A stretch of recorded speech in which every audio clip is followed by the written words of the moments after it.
Alam mo ba na may simpleng shortcut formula para makita kung ilang taon bago madoble ang pera mo? Hindi mo kailangang maging math genius, CPA o financial guru. Kahit simpleng Pinoy saver, kayang-kaya ito. Ang tawag dito, the Rule of 72. Pero wag mong isipin na magic formula siya. May limitations din ito lalo na kung sobrang baba o sobrang taas ng interest rate. At higit sa lahat, kahit madoble ang pera mo, ang mas importanteng tanong, pareho pa rin ba ang purchasing power niyan pagdating ng panahon? Kaya tara, himayin natin at tingnan kung paano ito gumagana sa totoong buhay. I'm Chan, and welcome to Pinoy Stealth Wealth, the channel na hindi nag-flex para lang maka-impress. Dito, we focus on real wealth, smart money habits, at financial freedom. Pinag-uusapan din natin ang modest living, practical wisdom, at kung bakit sa panahon ngayon, mas sastig yung taong simple pero panalo sa buhay. Kung suwa ka na sa paycheck to paycheck cycle, tara, let's break it down. Number 1. Ano ba ang Rule of 72? Simple lang yung idea. 72 divided by interest rate equals number of years bago magdoble ang pera mo. Example, kung may 100,000 pesos ka nang naka-invest sa 6% interest per year, so 72 divided by 6 equals 12 years bago maging 200,000 pesos. Hindi mo kailangan ng calculator app o complicated math. Kahit mental math lang, gets mo na agad. Para mas madali, isipin mong parang biyahe sa EDSA. Kung mabilis ang takbo o mataas ang interes, mabilis din ang dating sa destinasyon o pagdoble ng pera mo. Kung traffic o mababa ang interes, mas matagal naman bago madoble ang pera mo. At yun ang kagandahan ng Rule of 72. Isang mabilis na guide para makita kung sulit ba ang growth ng pera mo. Number 2. Everyday examples for Pinoys. A. Simple savings goals. Imagine naglagay ka ng pera sa isang co-op na nagbibigay ng 8% interest per year. Again, 72 divided by 8 equals 9 years bago mag-double. So, kung 50,000 ang starting mo, after 9 years, magiging 100,000 pesos yon. Simple, malinaw, at kita mo agad yung progress. Di mo na kailangan magtanong kung may mapapalaba yung iniipon mo. Letter B. Retirement Fund, Power of Compounding. Kung nasa stock market ka o equity fund na kumikita ng 10% average return, 72 divided by 10 equals 7.2 years. So, yung 200k mo ngayon, 400k in 7 years, 800k in 14 years, 1.6 million in 21 years. Solid, di ba? Kung maaga ka nagsimula, ang dami mong doubling cycles na maaabot. Mas mabilis ang pag-grow ng pera. Example, 100,000 pesos investment sa 10% return at age 25. By the time mag-55 ka, 4 na beses nang nagdoble yan. More than 1.6 million na agad. Letter C. Scenario, Retirement Fund Planning. Let's say, goal mo ay 5 million by age of 60. Kung may 8% return ka, every 9 years magodoble ang pera mo. Kung nagsimula ka ng 625,000 pesos at age 30, by 60 years old, pwede kang umabot ng 5 million pesos. Pero kung sa age 45 ka lang nagumpisa, mas konti na ang doubling cycles na aabutan mo. Mas mahirap maabot ang 5 million pesos na goal.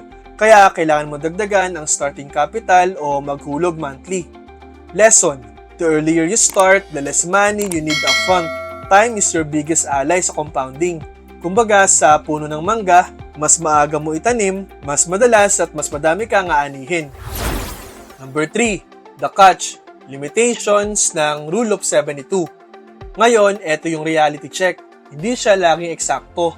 Pinaka-accurate ito kapag nasa 6% to 10% interest rate. Diyan halos sakto yung estimate. Pero kapag sobrang baba o sobrang taas, medyo off na siya. Example, too low. At 2% interest, Rule of 72 says 36 years bago mag-double. Pero sa exact computation, nasa 35 years lang. Maliit ang difference, pero kung 35 years kang maghihintay, every year counts. Example, too high.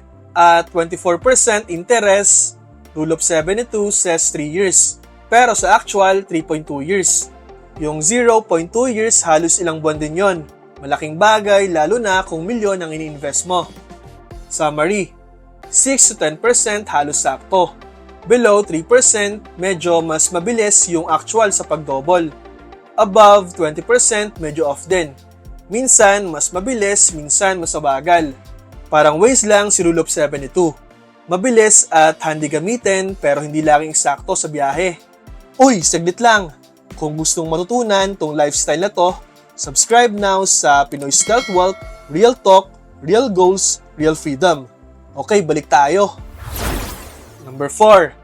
Taxes and Inflation, the hidden enemies. Ito yung madalas hindi naiisip ng karamihan. Kahit magdoble ang pera mo, hindi ibig sabihin pareho pa rin ang purchasing power. Bakit? Dahil sa letter A, withholding tax. Sa Pilipinas, ang interest income sa time deposits at bank accounts ay may 20% final tax. So, kung 4% ang interest ng time deposit mo, ang neto after tax ay 3.2% lang. 72 divided by 3.2 equals 22.5 years bago mag-double. So, hindi pala 18 years tulad ng nasa isip mo. Letter B, inflation. Kung ang inflation ay 5%, tas kumikita lang ng 4% ang pera mo, talagang lugi ka. Halimbawa, noong 2010, 50 pesos lang ang isang Jollibee burger meal, ngayon around 100 pesos na. Umaba ang purchasing power. So, kahit nagdoble o triple ang pera mo sa papel, halos kalahati na lang ang kaya nitong bilhin. Real talk, hindi sapat na dumodoble ang pera. Dapat lumalaban din ito sa tax at inflation.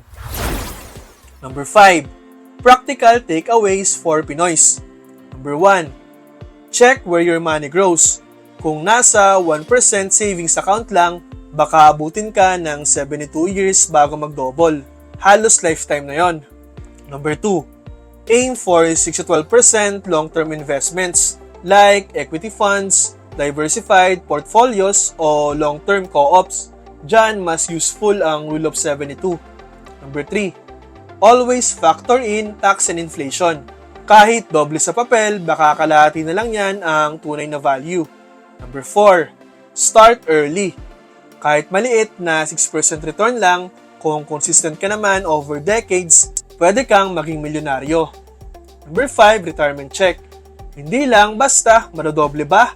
Dapat itanong mo rin, ilang doubling cycles ba ang kaya kong habulin bago ako mag-retire? Recap and recommendation.